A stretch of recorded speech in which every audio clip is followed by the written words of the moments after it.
बिस्मिल्लाहिर्रहमानिर्रहीम, अस्सलाम वालेकुम। मेरा नाम है सिद्रा मुनीर। प्रोग्राम है न्यूज़ सेशन। आपको खुश आमदीद कहते हैं। 89 न्यूज़ की स्क्रीन पर इस वक्त आप देख रहे हैं और आज के प्रोग्राम के पहले हिस्से में जो हम बात करेंगे वो है जी 28वीं आईनी तरमीम के हवाले से बड़ी बात गश्त है। पहले जब 27वीं तरमीम आनी थी तब भी कोई कह रहा था आएगी, कोई कह रहा था नहीं आएगी, यानी कोई भी उसे ऑन नहीं कर रहा था। लेकिन चले 28वीं तरमीम की मर्तबा ये तो हुआ कि इसको ऑन कर लिया गया है।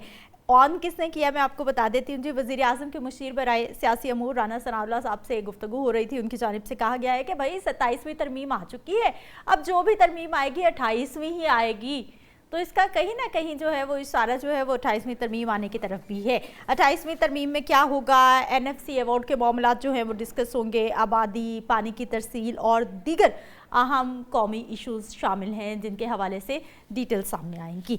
लेकिन जो सबसे अहम पॉइंट है जो इस 28वीं तरमीम को बहुत ज़्यादा ज़ेर बहस लाने की वजह बन रहा है वो मामला है जी वोटर्स की उम्र तय करना।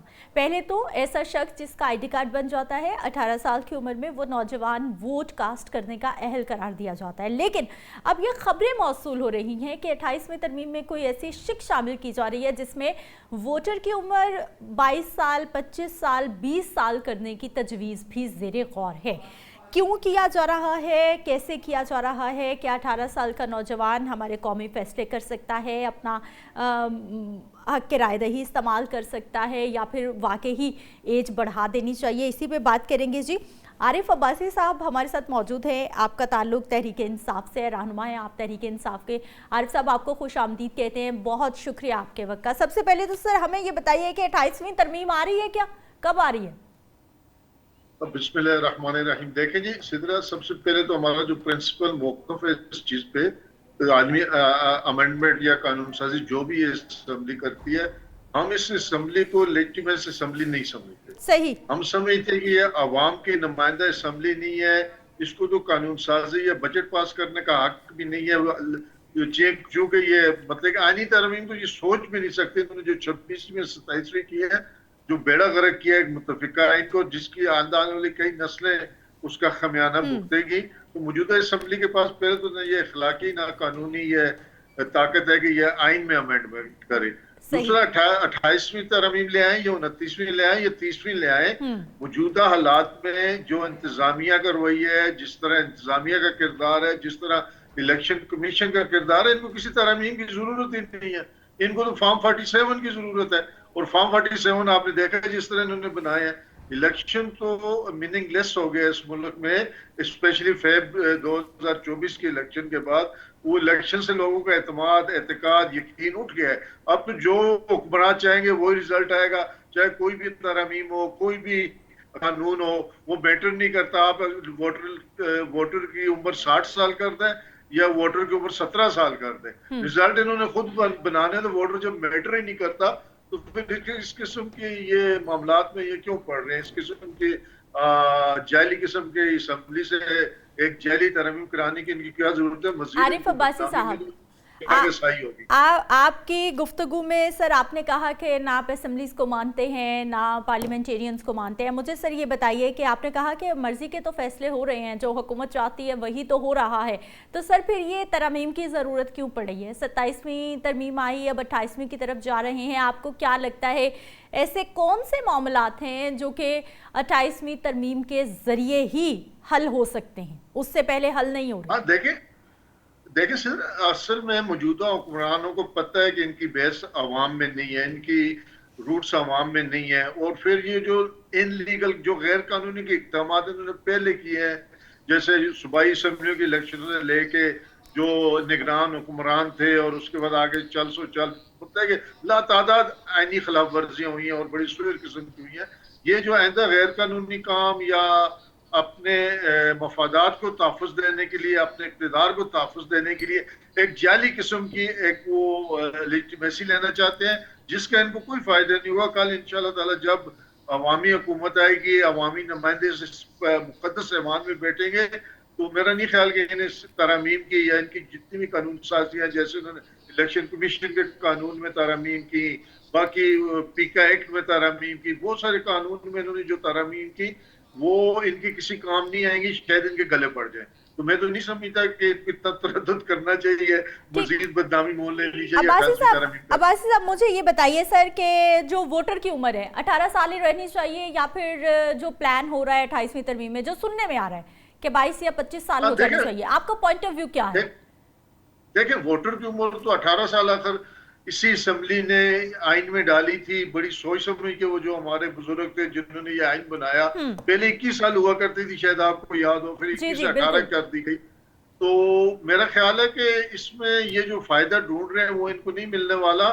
वोटर की उम्र अगर 18 साल है तो ये अपने लिए वो जो जी जेन हमारी जी जनरेशन है उसमें मजीद अपने लिए मुखालफत या दुश्मनी पैदा करने की कोशिश कर रहे हैं। जब आप 2.5 करोड़ या 2 करोड़ 70 लाख नौजवानों से उनका वोट का छीन लेंगे तो वो आपके लिए कोई उनके सिंपैथीज या हमदर्दियां उनके दिल में हुकूमत के लिए नहीं पैदा होंगी ना, एक रिएक्शन होगा उनके दिल में भी। वो खुद अगर वोट ना भी डालें तो कम से कम अपने पेरेंट्स को, अपने बहन भाइयों को, अपने बाकी जो करीबी घर के लोग हैं उनको इजलास में मजबूर करेंगे।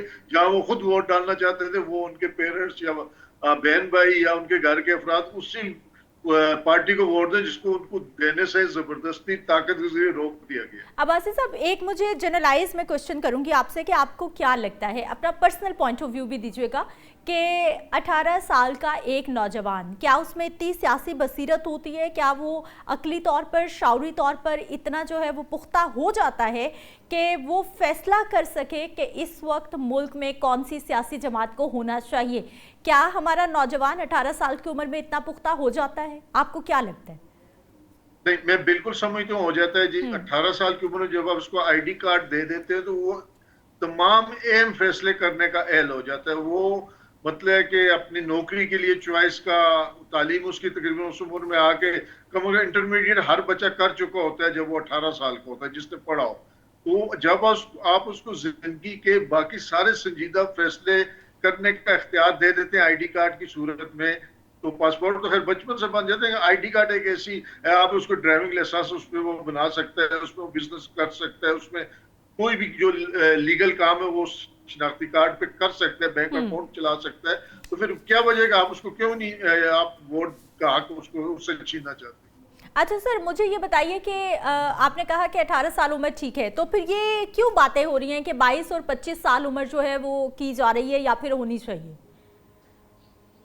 देखिए सिर्फ जो जी जेन है ना, इसमें जैसे जी जी। श्रीलंका देख लें, बांग्लादेश देख लें, बाकी बहुत से ममालिक में ये वो एक जनरेशन है जो हम सबसे ज्यादा करंट अफेयर से, सोशल मीडिया के थ्रू, सियासी मामला से, इक्तिसादी मामला से, फॉरेन अफेयर से ये बहुत ज्यादा रेलेवेंट भी हैं, आगाह भी हैं और उसमें नजर भी रखते हैं। तो इनमें शोर शायद हमारी जब हम इस एज में थे हमसे बहुत ज्यादा आगे है ये, तालीम में भी और शऊर में भी। और इनको जो वसाइल मैसर हैं, जो सहूलियात मैसर हैं, स्पेशली ये जो इंटरनेट है इसके थ्रू, तो ये हमसे शायद बेहतर फैसले करने की पोजीशन में है। और इनको शायद इतना नॉलेज, हमसे ज्यादा नॉलेज होता है आप बहुत सारी चीजों में। अच्छा मैं सर, समझता हूँ कि आरिफ साहब एक बात में होगा, जी एक जी बात जी होगा जी तो जी कि इनके दिल में जो खौफ है कि ये जो नौजवान है ये शायद पाकिस्तान तहरीक इंसाफ को सपोर्ट कर रहे हैं, अगर हम ये 2.5-3 करोड़ वोट निकाल लेंगे तो शायद कोई इलेक्शन के रिजल्ट में नहीं फर्क पड़ेगा। मैं आपको बड़ा ओबियसली कह रहा हूँ, आप बाहर जाके अवाम में जाए तो इनकी ये जो गलत फहमी है ना कि ये हम ये 2.25 करोड़ वोट, ये 2,70,000 सर, ये जो वोट आप बातें निकाल कर रहे हैं देंगे तो रिजल्ट। अब्बासी साहब, ये जो सर आप बातें कर रहे हैं ये कौन सी सियासी जमात को नहीं पता? क्या पीटीआई को 2018 में नहीं पता था, या फिर नून लीग को अब नहीं पता था? सर किसको नहीं पता ये, या पीपल्स पार्टी को नहीं पता? किसको नहीं पता? अच्छा, सर मैं सिद्रा मैं आप 2018 में ईमानदारी से मैं आपको बता रहा हूँ कि हमारी सीटें, मेरे कई दोस्त एमएनए के इलेक्शन लड़ रहे थे, उनको रात को जीत रहे थे, सुबह वो जो सिस्टम डाउन हुआ तो वो हारे हुए थे। वो भी 2018 में भी हमारे साथ ज्यादती हुई, हमारे सीटें छीनी गई। 2013 में मैं खुद इलेक्शन लड़ा, असेंबली में गया, मुझे पता है कि हमारे साथ पिंडी में हमारे एमएनएस की एक मैडम थी, मैडम मीना मंसूर, या हमारे बाकी एमपीएस के साथ, बहुत सारों के साथ किस तरह उनका राया गया। अब्बासी साहब, तो अब्बासी साहब, बड़ा अहम सवाल मेरे ज़हन में आ रहा है, मैं आपको उसकी तरफ लाना चाहूँगी। लेकिन ये जो आप बात कर रहे हैं, हमेशा से ये पाकिस्तान की रीत रही है कि ओपोजिशन हमेशा मासूम होती है और हुकूमत हमेशा जालिम होती है। ये पाकिस्तान की रीत रही है और आज तक वही चल रही है। सर मुझे ये बताइए, राना सनाउल्लाह साहब की जानिब से ये कहा गया है कि वोटर की उम्र भी ज़ेर बहस आएगी 28वीं तरमीम में। और साथ में उन्होंने ये भी बताया है, एक पॉइंट भी दिया है कि ऐसा क्यों किया जा रहा है। उन्होंने कहा कि अगर इलेक्शन लड़ने की उम्र 25 साल फिक्स की गई है तो फिर वोट देने की उम्र भी 25 साल होनी चाहिए। ये राना साहब अपने अकाबरीन से पूछे, पुख्ता सियासी वर्कर है और उन्होंने बड़ी मार खाई है सियासत में जमहूरियत के लिए, इसमें कोई दो राय नहीं है। लेकिन आखिरी उम्र में आके शायद वो ट्रैक से उतर गए हैं, या उनकी क्या मजबूरियां मुझे नहीं पता, कि वो एक आम सियासी वर्कर के राय के खिलाफ बात कर रहे हैं। वो खुद, मुझे पता है उनका, जब वो पीपल्स पार्टी में थे उनके साथ क्या हुआ और फिर किस तरह वो मुस्लिम लीग में धकेले गए। लेकिन इतना पुख्ता सियासी वर्कर, इतना तजर्बाकार जानदीदा सियासी वर्कर जिसने ग्राउंड पे स्ट्रगल की हो, उसके मुंह से इस तरह की बातें जो कि जेन्युइनली पॉलिटिकल वर्कर की राय के खिलाफ हो, अच्छा नहीं लगेगा। ये सिर्फ हम नहीं इफेक्ट हो रहे, इसमें जो नून लीग का वोटर है उसके दिल में भी बदगुमानी पैदा होगी, जो पीपल्स पार्टी का वोटर है उसके दिल में भी बदगुमानी पैदा होगी, जो जमात इस्लामी का वोटर है, इवन मौलाना साहब का, जिस जिस आप वोट का हक छीनेंगे उसके दिल में बदगुमानी और वो अदावत पैदा होगी। तो किसी पॉलिटिकल वर्कर को किसी गैर जमहूरी इसकी हमायत नहीं करनी चाहिए, चाहे वो कितना ही मजबूर क्यों ना हो और कितने आपके मुफाद में ना हो। लेकिन आपको वर्कर, जमहूरी वर्कर हमेशा जमहूरी राय के साथ अच्छा लगता है। अगर वो जमहूरी राय के खिलाफ चलेगा तो लोग उसको बुरा समझेंगे। सही। अच्छा, मुझे सर ये बताइए कि अभी तो उम्र की बात हो रही है कि आने वाले वक्त में कोई ऐसी तरमीम भी आ सकती है या फिर इस पे भी बात हो सकती है कि वोटर का एजुकेशनल होना भी बहुत ज़्यादा इम्पॉर्टेंट है, कि उसके लिए FA BA या मास्टर्स की डिग्री ही लाजमी करार दे दी जाए कि भाई जो पढ़ा लिखा है सिर्फ वही वोट देगा, जो नहीं जा रहा स्कूल कॉलेज यूनिवर्सिटी वो वोट नहीं दे रहा। देखें, ये मौजूदा हुक्मरानों से कोई चीज बाइद नहीं है, ये कुछ भी कर सकते हैं। अगर ये आइन को तोड़ सकते हैं, इलेक्शन को चुरा सकते हैं, तो भाई तो कुछ भी नहीं है, कुछ भी कर सकते हैं। लेकिन अगर आप एक अनपढ़ बंदे से टैक्स लेना अपना हक समझते हैं, वो माचिस की डिब्बी या सुई से लेके अपने कफन तक जितनी जिंदगी गुजारते हैं वो हर चीज पे टैक्स देता है, तो उससे आप किस तरह वोट का हक छीनेंगे। लेकिन मौजूदा जो हालात है, मौजूदा जो हुक्मरान है, इनका तर्ज हुक्मरानी है, नहीं कुछ भी नहीं है, ये कुछ भी कर सकते हैं। अच्छा सर, कोई ऐसी तरमीम आज तक क्यों नहीं आई, चाहे वो PTI का दौरे हुकूमत हो, नून लीग का हो, पीपल्स पार्टी का हो, किसी का भी दौरे हुकूमत, कभी कोई ऐसी तरमीम क्यों नहीं आई कि जो हमारे पार्लियामेंटेरियंस हैं उनका एजुकेशन होना, मास्टर्स डिग्री, कम से कम मास्टर्स डिग्री होना बहुत ज़्यादा ज़रूरी है। फिर आप सियासत में आ सकते हैं, फिर आप इलेक्शन लड़ सकते हैं, फिर उसके बाद ही आप पार्लियामेंट तक पहुँच सकते हैं। देखें, ये मुशर्रफ के दौर में आई थी, आपको पता है कि वो क्वालिफिकेशन उन्होंने ग्रेजुएशन कर दी थी नेशनल असेंबली के लिए, और मेरा प्रोफेशनल के लिए शायद इंटरमीडिएट थी, लेकिन नहीं सूट की ना। जो सियासत में लोग हैं, अगर ये और कुछ कर सकते तो सियासत में क्यों आते। मैं आपकी ईमानदारी से बताता हूँ, जब आप सियासी वर्कर बनता है, जो कॉलेज में, यानी अब्बासी साहब, आपको लगता है कि आप कुछ नहीं कर सकते थे इसलिए आप सियासत में आ गए? मैं आपकी नहीं, मेरे आपने ऐसी बात की। जी जी, नहीं, मैं आपको हकीकत बता रहा हूँ। हाँ। कॉलेज में जो बंदा बिल्कुल नकम हो, वो यूनियन में चला जाता। जब कॉलेज से निकलता है, मोहल्ले गली में या अपने एरिया में जो कुछ भी नहीं कर सकता, वो लोगों के जिरगे, लोगों की मतलब कि बजाय सोशल वर्क को करते करते सियासत में आ जाता है। वो कभी एक दफा मैंने कहा भी था असेंबली में कि जो सबसे बड़ा बदमाश होता है वो MNA होता है, दादागीर रसागीर, उससे छोटा MP होता है, उससे छोटा काउंसलर होता है। ये क्लास ऐसी है कि जिसमें हमें पढ़े लिखे लोगों की, अच्छे लोगों की जरूरत है। और मैं आपकी राय का एहतराम करता हूँ, बिल्कुल ऐसी कानून साजी होनी चाहिए कि उसका इखलाकियात सिर्फ 62-63 कागजों में नहीं, प्रैक्टिकली ग्राउंड पे चेक की जाए, और उसके एजुकेशन लेवल, अगर ऐसी कोई तरमीम हो तो उसको सपोर्ट करना चाहिए कि पढ़े लिखे अच्छे लोग अगर पार्लियामेंट में होंगे तो बहुत सारी ऐसी चीजों से हम बच जाएंगे जो हमारे लिए और मुल्क के लिए नुकसान।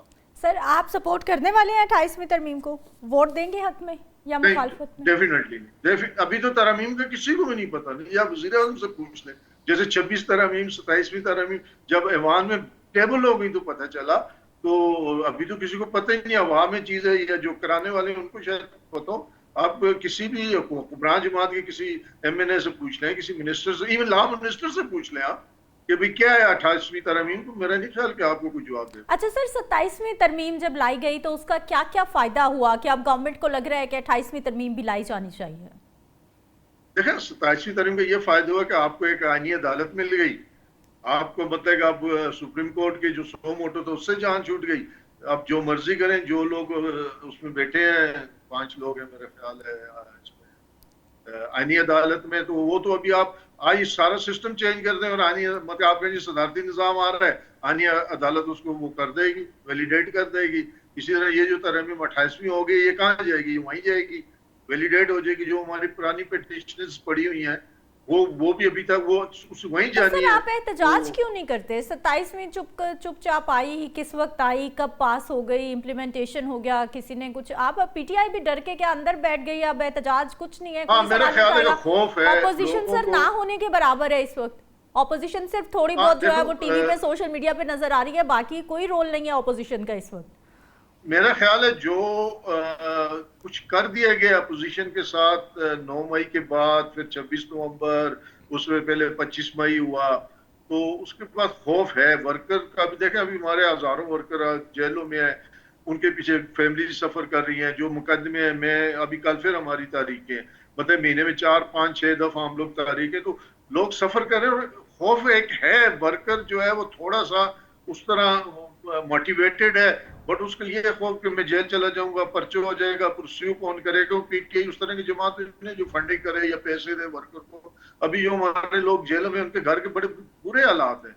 इसी तरह जो अब तारीख में जाते हैं, वकला का खर्चा, ट्रांसपोर्टेशन का खर्चा, एक वर्कर को जब पर्चा हो जाता है तो वो बड़ा परेशान हो जाता है। तो जो रवैया हुकूमत ने, और पर्चा भी स्टेट में दहशत गर्दी का, आप अगर नारा भी लगा देंगे आपको ऊपर एटीसी अदालत में जाना पड़ेगा, उसमें थोड़ा सा वर्कर में ये खौफ जरूर पाया जाता है, या उसके पेरेंट्स में पाया जाता है कि अगर पर्चा हो गया या अंदर चले गए तो फिर जमानतें किस तरह होगी, मुकदमे किस तरह लड़ेंगे।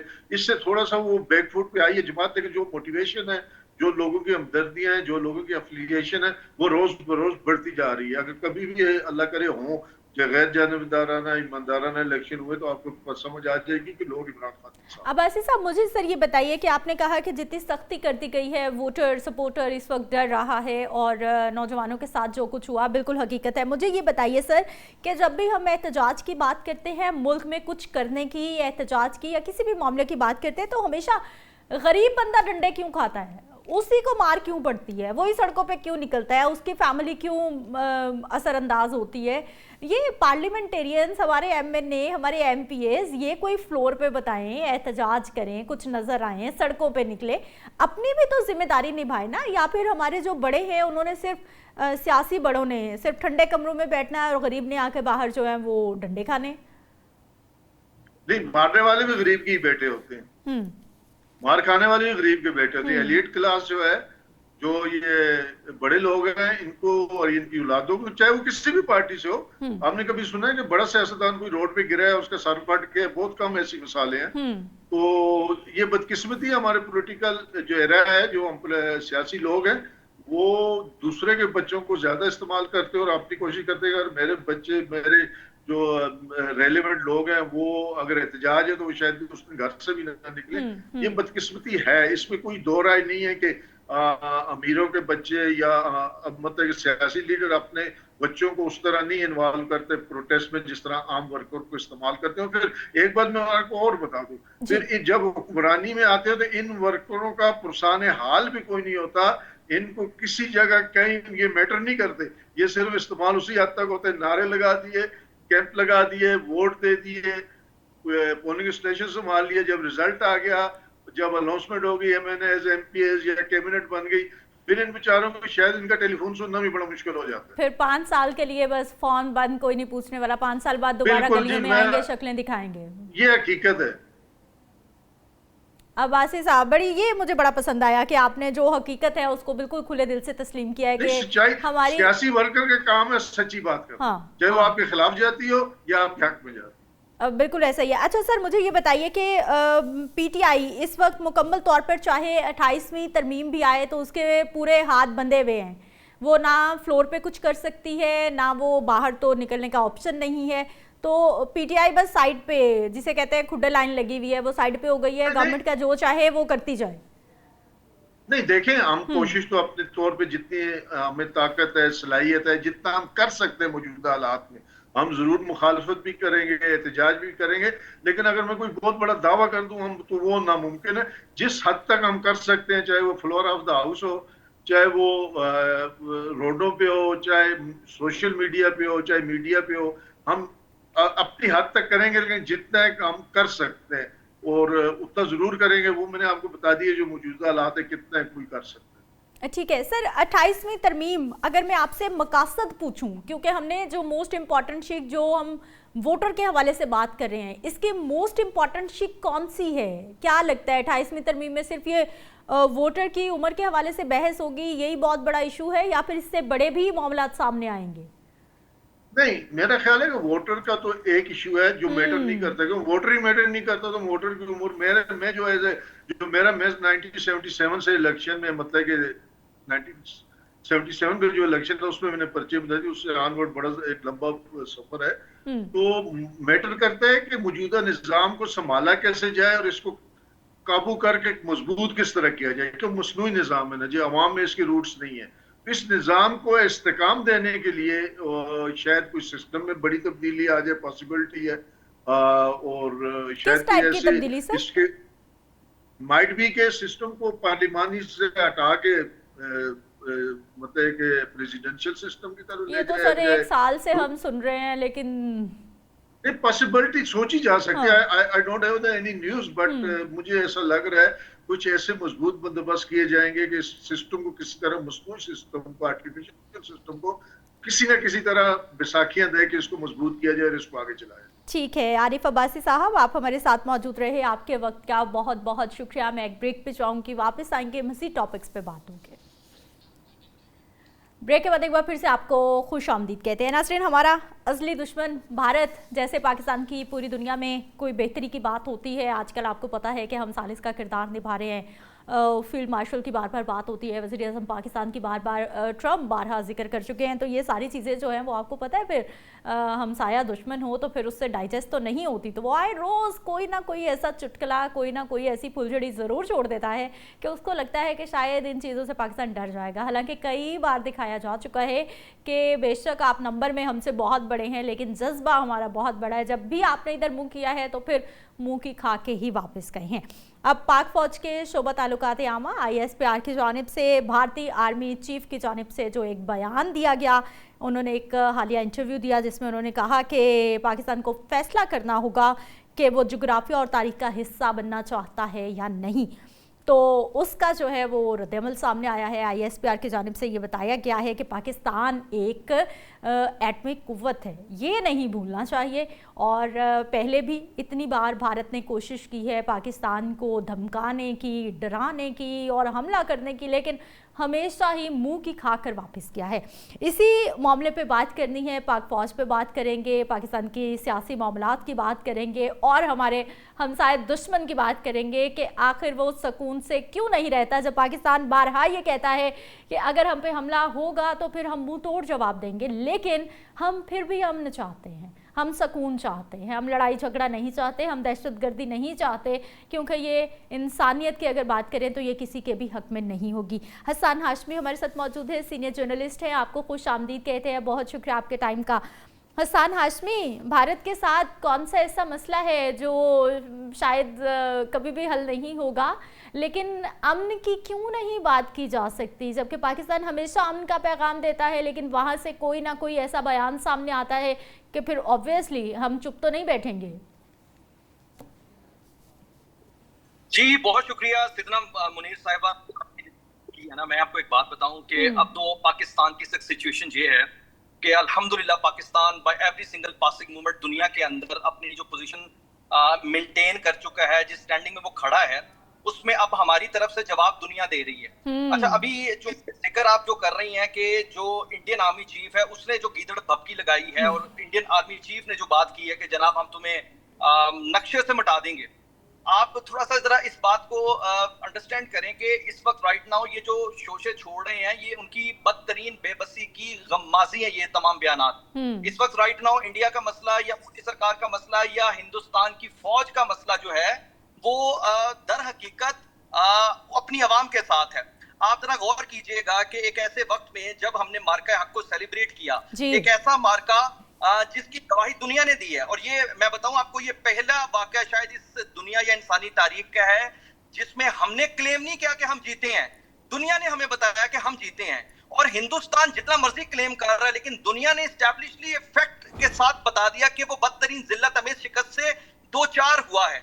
और ऐसे में जब एक साल मुकम्मल होता है, उस पूरे एक साल में हिंदुस्तान की अवाम पूरी दुनिया के अंदर रुस्वा हो जाती है, हिंदुस्तान पूरी दुनिया में तन्हा हो जाता है, हिंदुस्तान इर्रेलेवेंट हो जाता है। पाकिस्तान का जो हिंदुस्तान के हवाले से एक दहशतगर्दी का था, वो दुनिया तस्लीम कर लेती है। और ऐसे में जब मार्का हक हम इधर सेलिब्रेट कर रहे होते हैं, तो वो उधर एक नाकाम ऑपरेशन को सेलिब्रेट करने पर मजबूर होते हैं। आप तसव्वुर कीजिए कि एक एस्टैब्लिश शिकस्त फाश को फतह के तौर पर सिर्फ अपनी आवाम को बेवकूफ बनाने के लिए जब हिंदुस्तान सेलिब्रेट करता है, तो उसके बाद हिंदुस्तान के अंदर आवाम अपनी मोदी सरकार से, मोदी मीडिया से, अपनी फौज से ये सवाल कर रही है कि तुम किस बात पर जश्न मना रहे हो। एक हार पर तुम्हारे 8 से ज्यादा जहाज गिरा दिए, S-400 सिस्टम पूरा तबाह बर्बाद कर दिया, 26 से ज्यादा ठिकानों पर पाकिस्तान की फौज ने ऐसे निशाना बनाया कि हमें समझ नहीं आ रही कि तुम लोग कोई अंडे से थे और अब तुम जश्न भी मना रहे हो, बजाय इसके कि इस एक साल के अंदर पाकिस्तान से अपनी शिकस्त का बदला लेते। तो ऐसी सिचुएशन में आप जरा गौर कीजिए, एक लम्हे के लिए खुद को अपने जरा उस जगह पर लाकर सोचिए, तो आपको अंदाजा होगा कि ये जो इसने बयान दिया है, इस बयान की बेसिकली वजह वो बेबसी है, वो हेल्पलेसनेस है जो हिंदुस्तान के अंदर बैठे आर्मी चीफ के हवाले से, उनकी फौज के हवाले से है। आप इससे बड़ी क्या बात देखेंगे कि इस वक्त हिंदुस्तान के अंदर जो इंडियन आर्मी है, उनके लिए अपना ही मुल्क नो गो एरिया बन गया है। वो घरों से बाहर निकलते हैं तो लानतान होती है।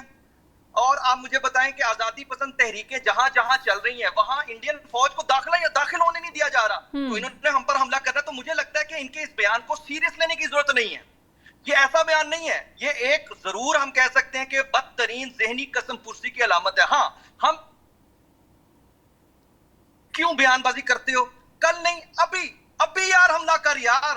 अभी तो मैं कहता हूं कि हमने जो लास्ट टाइम पिछले साल 9 मई का जो फेस्टिवल मनाया है, हमने जो भारतीय और इजरायली ड्रोन्स का कबाड़ बनाकर बेचा है, कई घरों के अंदर बड़े पैसे गए हैं, हमने जो इनके गुल्ली डंडे बनाकर खेले हैं। आप मुझे बताएं, दुनिया में कभी जंग देखी है जिसमें हसन हाशमी, मुझे ये बताइए, आपने कहा कि आवाम को बेवकूफ़ बनाने की कोशिश की जा रही है। क्या अब वहाँ के रवायती सियासतदानों को या फिर आर्मी चीफ्स को ये नहीं समझना होगा, खुद को अपग्रेड नहीं करना होगा कि अब आवाम को बेवकूफ़ बनाना आसान नहीं है? ये डिजिटल मीडिया का दौर है, ये जिद्दत का दौर है, अब चीज़ें नहीं छुपती। एक हद तक आप चीज़ों को पहले कंट्रोल कर लिया करते थे, अब वैसा नहीं हो सकता। बयानियां बनाना आसान नहीं है। जी, सीधा बात यहाँ पर ये है, वो समझें या ना समझें, अब ये मुआवजा उनके समझने या ना समझने से आगे निकल गया है। सही। अब इसको आप देखें कि हिंदुस्तान की आवाम अब इस चीज को तो समझ रहे। देखें, बेवकूफ इंसान, हमारे डीजे एसपीआर ने क्या कहा था, बेवकूफ आप बना सकते हैं, कुछ लोगों को बना सकते हैं और हमेशा के लिए नहीं बना सकते। अच्छा, हिंदुस्तान के आवाम को वो बेवकूफ बनाते हैं और बड़ी कामयाबी से बनाते हैं, लेकिन इस मर्तबा चीजें डिफरेंट हो गई ना। इस मर्तबा चीजें ये डिफरेंट हो गई कि पहले जब तक वो पाकिस्तान को बेच रहे थे, उसका असर उनकी इंडियन आवाम पे नहीं पड़ रहा था, लेकिन इस मार्का हक ने साबित किया कि ये एक आलमी जंग बन गया। आप जरा तसव्वुर कीजिए कि पाकिस्तान की फौज आलमी अमन की जंग 2025 में लड़ी है, और जिसकी आज गवाही थर्ड वर्ल्ड वॉर रोक कर अल्लाह ताला ने एक मर्तबा फिर दिलवा दी। अच्छा, इस एक साल के अंदर जरा आप ये भी तो देखें ना, इंडियन अवाम के साथ क्या हुआ। इंडियन अवाम को अफ्रीका के अंदर जहाजों की सीटों के साथ बांध कर डिपोर्ट किया गया। बिल्कुल। हिंदुस्तान की अवाम दुनिया भर में जहां जहां रह रही थी, वहां वहां दुनिया की आम अवाम, उनके कोलीग्स, उनके हमसाए, उनके साथ रहने वाले दुनिया भर के लोग, वो ये सोच रहे थे और वो उनसे सवाल कर रहे थे कि भाई तुम लोगों तो ने बड़ा भरम रखा हुआ था, तुम अपने आप को आलमी मईशत कहते थे, तुम टेक्नोलॉजी का अपने आप को बाप कहते थे, तुम ये कहते थे कि हर लिहाज से हिंदुस्तान जो है उसके फैसलों पे दुनिया के फैसले हो रहे हैं, हिंदुस्तान की हाँ और ना के साथ दुनिया के फैसले हो रहे हैं। और हिंदुस्तान की आवाम के अंदर भी ये बात इतनी ज्यादा पिछले 70 सालों में, 80 सालों में आई गई थी, लेकिन इस मार्का हक ने इस 80 साल का जो उन्होंने एक एम्पायर खड़ा किया था, सिर्फ 3-4 दिन के अंदर ना सिर्फ हिंदुस्तान की आवाम की, वो कहते हैं ना कि उनको होश में लाकर हकीकत सामने रख दी, बल्कि पूरी दुनिया की आंखें खोल दी हैं। तो ऐसे में जरा आप मुझे बताएं ना कि इतनी रुसवाई, इतनी जिल्लत, इतना सब कुछ आपको अगर अचानक आपको मिल जाए, तो आप फिर अपने फौज से पूछेंगे नहीं? आप मुझे एक बात बताएं, दुनिया इस बात पर क्या कहे कि आप एक सनी देओल को हिंदुस्तान की फौज सेलिब्रेट कर रही है। एक लम्हे के लिए तसव्वुर करें, एक अपनी फिल्म के अंदर एक जीत को वो सेलिब्रेट कर रहे हैं और उसे कोशिश कर रहे हैं कि किसी तरीके से उसे अपनी शिकस्त पर लोगों को गमा गुस्सा कम कर दें। अब ऐसी सिचुएशन में अगेन एक टाइम होता है ना, इस मार्का हक को अगर आप इंसानी अकल से समझना चाहेंगे तो इंसानी अकल से नहीं समझ सकते। आपका इसका रूहानी पहलू देखना पड़ेगा। और इस वक्त दुनिया इस बात पर हैरान है कि इस मार्क देखें, एक और इंपॉर्टेंट बात बता दूं, इसमें आपको सारी समझ आ जाएगी। देखें, इस वक्त हालिया तारीख की बात करते हैं जिसमें हम अभी देख रहे हैं। हमने वियतनाम अमेरिका की जंग देखी। वियतनाम अमेरिका की जंग के अंदर अमेरिका शिकस्त खुर्दा हुआ, शिकस्त फाश से 2-4 हुआ, लेकिन उसने कहा जी मैं जीता हूं, मैं जीता। इसके बाद कोई फैसला नहीं हमें नजर आया। इसके अलावा हम देख रहे हैं कि अमेरिका ने इराक पर हमला किया, वो नाकाम, कोई इसमें सालों बीच में उसने जंग लड़ी, कोई उसका नतीजा नहीं निकला। इसी तरीके से अफगानिस्तान पर जब उसने हमला किया, कोई नतीजा नहीं निकला। सीरिया पर जो कुछ मामला हुए, कोई नतीजा नहीं निकला। हालिया यूक्रेन और रूस की जंग कितने सालों से जारी है, कोई अभी तक हार जीत का फैसला नहीं हो पा रहा। सऊदी अरब और यमन की जंग पिछले कई दहाइयों से जारी है, कोई फैसला नहीं हो पा रहा। इस वक्त लम्हे मौजूद में अगर वाहिद कोई फतह और शिकस्त की क्लियर कट, दो टोक, लाउड एंड क्लियर एग्जांपल है तो वो पाकिस्तान इंडिया की जंग है। You are right. भी इंपॉर्टेंट बात ये है कि हमारी फतह की जो गवाही है वो दुनिया ने दी, दुनिया ने बताया पाकिस्तान जीतता, और दुनिया ने बताया कि बिल्कुल आपने सही कहा। बहुत लोग हैं, मरीज लोग हैं। याद रखिएगा, इस वक्त हिंदुस्तान का जो आर्मी चीफ है ना, आप एक लम्हे के लिए उसकी जगह पर आएंगे तो आपको अंदाजा होगा। और मैं आपको एक ब्रेकिंग न्यूज दे दूं, इस जहनी बीमारी का शिकार भारतीय आर्मी चीफ किसी भी वक्त खुदकुशी कर सकता है। ये मैं आपको एक आपको साइकोलॉजिकल बात बता रहा हूं कि भारत का आर्मी चीफ आपके इस प्रोग्राम के तवज्जुह से किसी भी वक्त खबर आ सकती है कि वो खुदकुशी कर सकता है, उसकी पुरस्कार मौत की खबर आ सकती है। और इस जहनी हालत का शिकार जो फौज जिसके अंदर खुदकुशियों की रेशो बहुत ज्यादा है, उसमें उनका जब चीफ खुदकुशी कर लेगा तो आप खुद देखिए ना कि ये फिर अब क्या हम कह सकते हैं। हम तो हिंदुस्तान से बेचारों से। हसन, आप बिल्कुल जो प्रेशर आप समझाना चाह रहे हैं कि किस हद तक वो इस वक्त प्रेशर में है, और ख़ास तौर पर जब पूरी दुनिया पाकिस्तान की बात कर रही है, जब अमेरिका और ईरान जैसे ऐसे लोग जो कि दहाइयों से कभी एक दूसरे के सामने नहीं आए थे, उनको एक टेबल पे लाकर बिठा दिया, और पूरी दुनिया इस हवाले से जब बात कर रही है तो ऑब्वियसली ये चीज़ें कैसे डाइजेस्ट हो सकती हैं? पेट में दर्द तो होगा। जी हाँ, बिल्कुल ऐसे। मैं यही आपसे सिर्फ बात करना चाह रहा हूँ कि हमें इसके बयान पर सीरियस लेने की बजाय हमें एक ऑफर करनी चाहिए एज ए नेबर। देखें, हम जितना मर्जी कर लें एज ए मुस्लिम, हमारे जो हमसायों के हकूक हैं जो हमें अल्लाह के हुक्म के मुताबिक देने हैं, उसमें हम जो इंडियन आर्मी चीफ है उनके जहनी इलाज के लिए अपनी मेडिकल जो सहूलियात है उनकी पेशकश करते हैं। आप इसकी फिक्र ना करें। दुश्मनी चीजें चूजें, अब वो लेवल नहीं है कि आप दुश्मनी करें। अब इस वक्त हालत यहाँ पर ये है कि हिंदुस्तान को देखने के लिए हमें ऐसे नीचे देखना पड़ता है, कहीं नीचे कहाँ पड़ा हुआ है, कहीं गिरा पड़ा इधर कहीं, ठीक है। ये हिंदुस्तान की सिचुएशन है, ठीक है। तो ऐसे हालत में हमें, बल्कि अब आपको पता है मार्का हक में हमने जिस तरह नीचे चींटियां नहीं होती, ये अल्लाह का करम है, याद रखिए। हम तकब्बुर से बात नहीं कर रहे। जिस तरह चींटियां नीचे आ जाए तो हम कदम रखते हुए कि कहीं मर ना जाए आकर, हमने हिंदुस्तान को ऐसे ट्रीट किया है कि हिंदुस्तान मुकम्मल खत्म ना हो जाए। हमने सिर्फ हिंदुस्तान को बताया था। और एक दूसरी बात आज आपको मैं ये भी कैटेगरी बताऊं कि जो हमारे फील्ड मार्शल ने, जो हमारे DGISPR बार बार दुनिया को समझा रहे हैं, दुनिया समझ चुकी है। DGISPR ने एक बात वाज़ेह कर दी है। DGISPR ने ये वाज़ेह कर दी है कि दुनिया को आज तक जंगे रुकवाने का तजर्बा जरूर है, लेकिन एटमी जंग रुकवाने का तजर्बा कोई नहीं है। एटमी जंग इसलिए नहीं रुकवाई जा सकती, आप बचेंगे तो एटमी जंग रुकवाएंगे ना। आप जब होंगे ही नहीं तो एटमी जंग कैसे रुकवाएंगे? तो मेरा मकसद यहाँ पर यह है कि पाकिस्तान जो एस्टैब्लिश कर रहा था कि Hindustan is not eligible for the nukes, तो आज ये साबित हो गया कि नहीं हो गया? आज मसला हिंदुस्तान के अंदर जो एटमी हथियार पड़े हैं ना, इन एटमी हथियारों का ऐसे जुनूनी या ऐसी गैर जिम्मेदार फौज या ऐसी गैर जिम्मेदार हुकूमत के पास होना, ये पाकिस्तान के लिए खतरा नहीं है, ये आलमी अमन के लिए खतरा है। तो इस वक्त दुनिया को यह समझना चाहिए कि पाकिस्तान जो बार बार एक मौकफ पेश कर रहा था जिसे आप उस वक्त नहीं मान रहे थे, आज आप ये मान चुके हैं कि पाकिस्तान आलमी अमन की जंग लड़ने वाला मुल्क है। तो पाकिस्तान आलमी अगर अमन की जंग लड़ रहा है तो हिंदुस्तान के साथ भी जो जंग पाकिस्तान ने आज अल्हम्दुलिल्लाह फतह याब की है अल्लाह की रहमत से, वो एक आलमी अमन की जंग थी। और आज अगर वो परेशानी में, जहनी टेंशन में, प्रेशर में आकर अगर न्यूक्स का कोई गलत इस्तेमाल करता है तो हम तो खैर मुसलमान है, अल्हम्दुलिल्लाह हमारे लिए अल्लाह ने आगे जन्नत रखी हुई है। हिंदुस्तान एक ही है, उसे खत्म कर देंगे, लेकिन पाकिस्तान नहीं भी रहेगा तो दुनिया में बहुत सारे इस्लामी मुल्क है, इस्लाम का इंशाल्लाह बोलबाला ही रहेगा। तो हिंदुस्तान को हम सफाई हस्ती से मिटा देंगे, हिंदू मजहब को हम सफाई हस्ती से मिटा देंगे, याद रखिएगा। अच्छा, मुझे ये बताइए कि हसन हाशमी, भारत की जानिब से मोदी सरकार मुसलसल मुलाकातें करी थी। ईरान अमेरिका जंग से पहले भी नेतन्याहू से बड़ी अहम मुलाकात हुई थी। यानी ना सिर्फ वो अकेले मुखालफिन में मुखालफत कर रहे हैं, बल्कि साथ साथ जो आसपास वाले हमसाए हैं, जो लग रहा है कि ये हमारे लिए हेल्पफुल हो सकते हैं। पहले अमेरिका के साथ बड़ी दुरुस्तगी चल रही थी, लेकिन उसके बाद जो है वो ट्रंप थोड़ा सा पीछे हटे, तो भारत ने जो है वो नए रास्ते तलाश करना शुरू कर लिए। अच्छा, मुझे बताएं कि आप एक ऐसी फिगर जो कि नटोरियस भी हो, शिकस्त खुर्दा भी हो, दुनिया के अंदर नापसंदीदा तरीन भी हो, और उसकी अपनी आवाम भी उसे इंतहाई नफरत की निगाह से देखती हो, और एक ऐसे वक्त में जब वो हेल्पलेसनेस भी हो, उसमें आप जाकर अगर उससे मिल लें तो इसका क्या मतलब है? खुदा जब अक्ल लेता है हमाकत आई जाती है। तो अल्लाह ताला ने ना ये नेतन्याहू और मोदी, ये जो गंद है ना, इनको साइड पे कर दिया। इस वक्त लम्हा मौजूद में जब मैं आपसे बात कर रहा हूं, दुनिया में सबसे इररेलेवेंट अगर कोई पर्सनैलिटीज या कंट्रीज कोई अगर है तो वो कौन से हैं? एक हिंदुस्तान है और एक इसराइल, यानी जो गाजिब है, बेसिकली वो फलस्तीन है। इसराइल नाम की कोई दुनिया में कंट्री नहीं है, याद रखिएगा। इसराइल नाम की कोई वजूद नहीं रखती।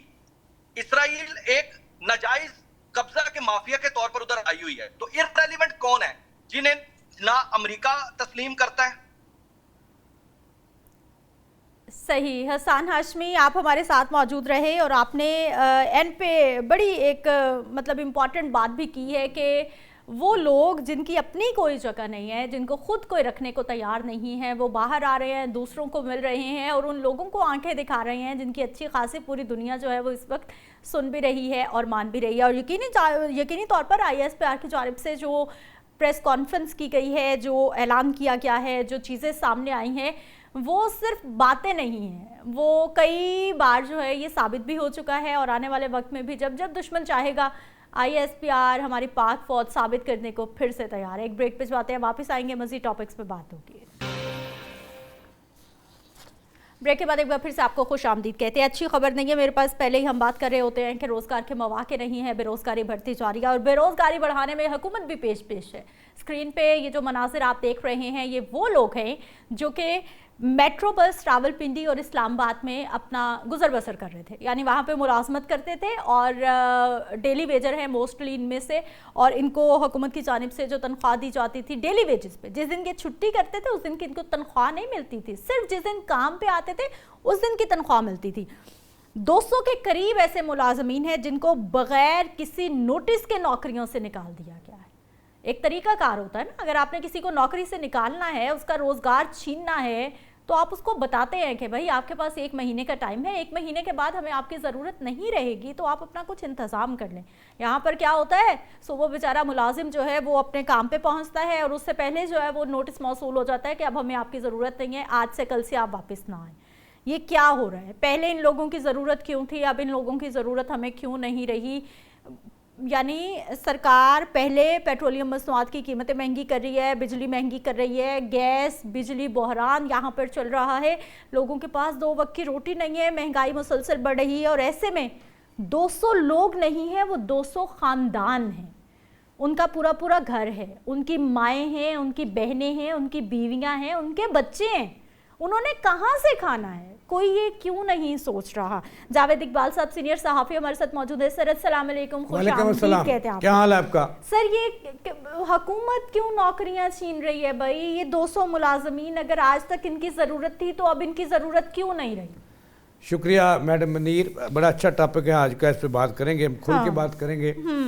देखें, ये मुस्लिम लीग नून की हुकूमत कोई भी हो, डाउन साइजिंग, राइट साइजिंग, उनकी पॉलिसियों का तसलसल है। नवाज शरीफ दौर से शुरू हुआ, शहबाज शरीफ में अरूज पकड़ा और अब तो अखीर हो गई कि मरीम नवाज शरीफ के दौर में जो है वो लोगों का मुआशी कत्लेआम किया जा रहा है। सही। वो रेडी वाले हों, वो खौंचे वाले हों, वो दुकानें हों, जो भी हो, उसमें मुआशी कत्ल ही जो है इनके, मेरे ख्याल इनकी किसी नजूमी से इनके हाथ की लकीरें उसका तज्जिया कराना चाहिए कि क्या इनकी लकीरों में लिखा है लोगों का मुआशी कत्ल करना। तो देखें, जिस महकमे की आप बात कर रही हैं, जिस अदारे की आप बात कर रही हैं, ये जो है रावलपिंडी, इस्लामाबाद, ये क्या नाम है इसका, मेट्रो बस जी। तो इसको जो चलाती है अथॉरिटी, उस अथॉरिटी का नाम है पंजाब मास ट्रांजिट अथॉरिटी, ठीक।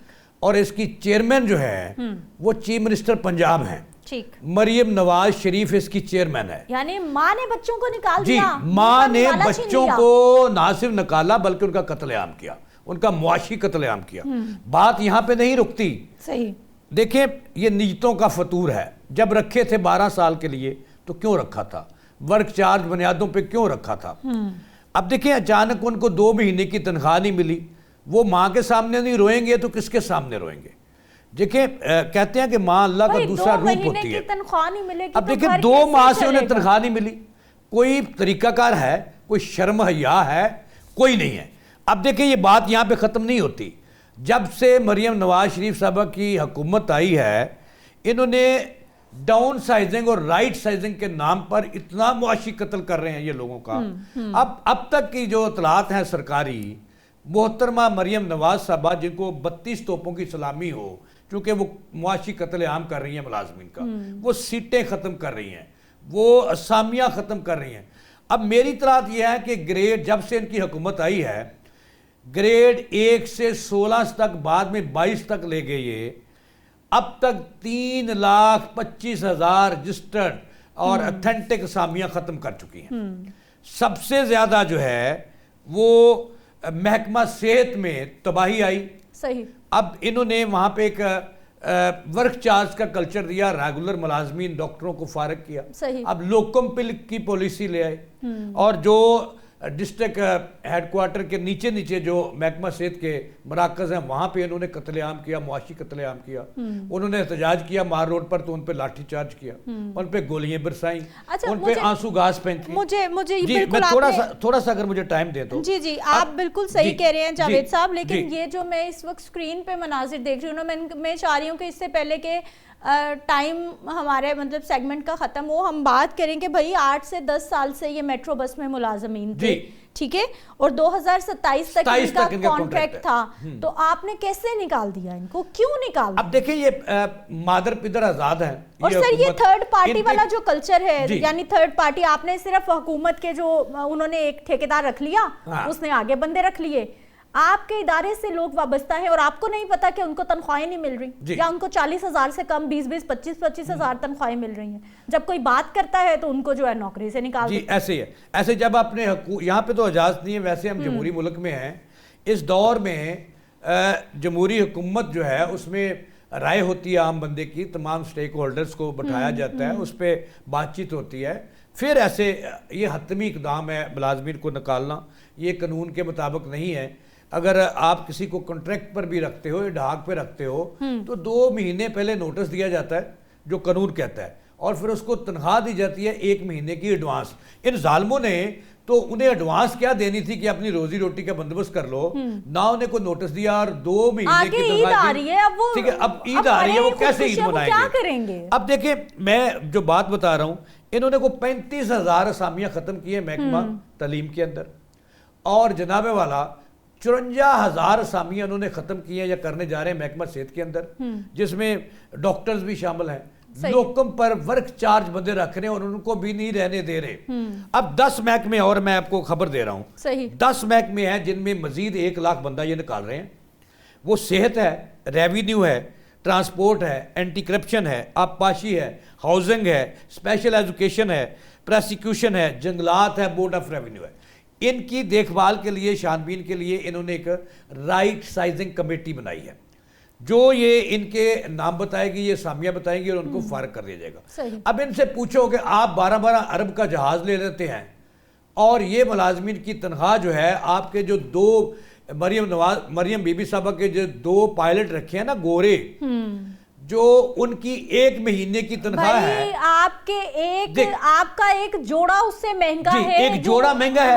और आपके जो पायलट गोरे रखे हैं, जो गोरे रखे हैं पायलट, उनके एक महीने की तनख्वाह और इन 3 जो 270 बंदर निकाले हैं कि हम पे बोझ हो, भाई वो पिछले 7 साल से ये कंपनी चला रहे हैं। अब अचानक उनको निकाल दिया। उनके गोरों के एक महीने की तनख्वाह से भी इनकी तनख्वाह कम बनती है। जो 2 गोरे रखे हैं पायलट और जो टेक्नीशियन रखे हैं कम बनती है। इन सारे 200 मुलाजिमीन की बात करें जावेद साहब, एक की, हाँ जी देखें, एक की तनख्वाह एक बंदे की तनख्वाह महीने की और इन 200 खानदानों की तनख्वाह ये कम है। 200 बंदे नहीं है, खानदान, ये 500 खानदान है। सही। इनके पीछे इनकी बहनें हैं, इनके भाई हैं, इनकी बेवा भाभियां हैं, इनकी बेवा वालदा हैं, जिनको ये मुआशी कत्ल ईद से पहले ये तोहफा देते हैं। फिर ये कहते हैं कि जमहूरी गवर्नमेंट है, फिर वो कहते हैं कि मीडिया बोलता है। अब हम सच ना बोले तो मैंने 10 महकमे आपको गिनवाए हैं, इनमें भी डाउन साइजिंग और राइट साइजिंग, यानी इनकी कुर्बानी तैयार है जी, कुर्बानी तैयार है इनकी। अब देखें, अब लोग जाएं तो जाएं कहां। अब दूसरी तरफ जो है, अब इसी महकमे का जो सरबराह है, मास ट्रांजिट अथॉरिटी का जो MD है तला ज़ुबैर जिसका नाम है, उसकी तनख्वाह कितनी है पता है आपको? सर मैं गरीब अवाम, मुझे कैसे नहीं, पता? आप गरीब नहीं, सहाफ़ी गरीब नहीं होता, कलमकार गरीब इल्म की दौलत है हमारे पास, ठीक है। शुक्र अब अल्हम्दुलिल्लाह। उस जो मैं उसको क्या कहूं, कितनी तनख्वाह है ये बताएं? तनख्वाह 15 लाख रुपए तक है। ओह माय गॉड, ठीक है। इसके अलावा अब जो ये कंपनियां बना रहे हैं और जहां पे मनपसंद लोगों को रख, एक तरफ ये गरीबों को फारग कर रहे हैं, दूसरी तरफ अथॉरिटीज और कंपनियां बना कर धराधर 10-10 लाख, 15-15 लाख, 16-16 लाख रुपए तनख्वाह रख रहे हैं। अब जना इंस्टीट्यूट जो बना है आपका कार्डियोलॉजी, वहां जो CEO साहब रखे हैं, उनकी जो पैकेज है वो 27 लाख रुपए तक महीना है, महीना 27 लाख तक। और दूसरी जिनकी 27,000 रुपए तनख्वाह है, आप उनको निकाल रहे हो, आप आउटसोर्स धड़ाधड़ कर रहे हो। और आउटसोर्स कर करके आप, जैसे आपने कहा कि आप ठेकेदारी निज़ाम इस मुल्क में, इस सूबे में राइज कर रहे हो। क्या हमारे मुलाजमीन जो हैं वो इतने निकम्मे हैं जो 16 साल से इन महकमों को चला रहे हैं? जब इनमें जान डाली, जब इनको चलना सिखाया इन बच्चों को, उस 2015 में ये रावलपिंडी इस्लामाबाद जो ये बस सर्विस है ये शुरू हुई है, उस वक्त से लेकर आज तक ये करीब 20-20 हज़ार पे, 30-30 हज़ार पे चला रहे थे। अब उनमें कीड़े निकाल दिए। वजह ये होती है कि अपने बंदे को ठेका देना होता है। हाँ, चले कंपनी दे दें भाई, आप ठेका दे दें अपने बंदे को, लेकिन कम से कम ये जो लोग पहले से चल रहे हैं इनकी वहां पे रहना यकीनी बनाए कि भाई आप लोगों ने लोगों को नहीं निकालना जी। नए आने वाले लोग आप अपनी मर्जी से रखें, लेकिन जो पहले से लोग मौजूद है आप उनको बेरोजगार नहीं करेंगे। ये लोग क्या करते हैं, ठेका दे के जी सो जाते हैं कि आप जो मर्जी करो इनके साथ, हमारा ताल्लुक नहीं। सही। इसी तरह आप सही कह रही हैं। और इनके पॉलिसी साज कहाँ हैं? जब ये बंदे भर्ती करते हैं और पॉलिसियां बनाते हैं, कोई पॉलिसी साज नहीं है सर, उस वक्त तक, उस वक्त वो क्यों ऐसा करते हैं? क्यों लोगों को, अब देखिए वो बहुत सारे लोग उसमें ओवरेज होंगे, इनको तनख्वाहें नहीं मिलती 40,000 रुपया, ये 25-25, 30-30 हज़ार वाले, और वो भी रख के तनख्वाहें देते हैं। अब देखिए ना, कई दफा चीफ मिनिस्टर साहब मेयो हॉस्पिटल गई, इधर उधर गई और दूसरे अजला में गई, वहां पे उनको बताया गया कि आपकी जो आउटसोर्स कंपनी है, सफाई वाली, सिक्योरिटी वाली, उनकी तनख्वाह जो सैंक्शन तनख्वाह है वो 45,000 है, 40,000 है। उनको दे क्या रहे हैं इनके ठेकेदार?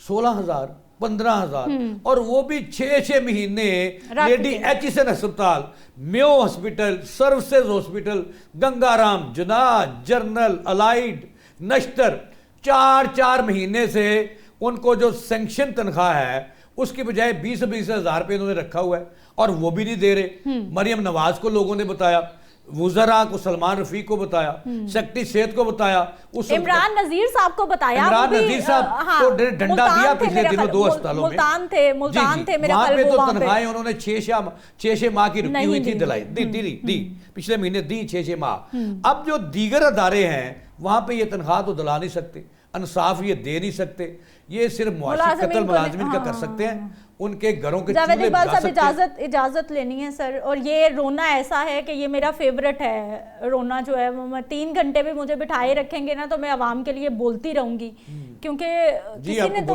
बात करनी है ना कि क्यों इस तरह से आप लोग उनको निकाल रहे हैं। ईद कुर्बान आने वाली है, फिर माएँ अपने बच्चों के गले नहीं काटेंगी, खुदकुशियां नहीं करेंगी, नहरों में छलांगे नहीं लगाएंगी, वो क्या करेंगे भाई? जब घर में बच्चा भूखा बिलक रहा होगा जब बाप जो है वो बाहर जाएगा कहीं पे उसको नहीं नजर आएगा कि उसको कहीं से भी कोई मजदूरी मिल रही है, पैसे मिल रहे हैं, वो 1000, 1200, 1500 कमा भी लेगा, क्या 1000, 1200, 1500 में एक खानदान एक दिन का खाना खा सकता है? नहीं खा सकता। मुझे इजाजत दीजिए, कल के प्रोग्राम में मुलाकात होती है। अल्लाह निगहबान।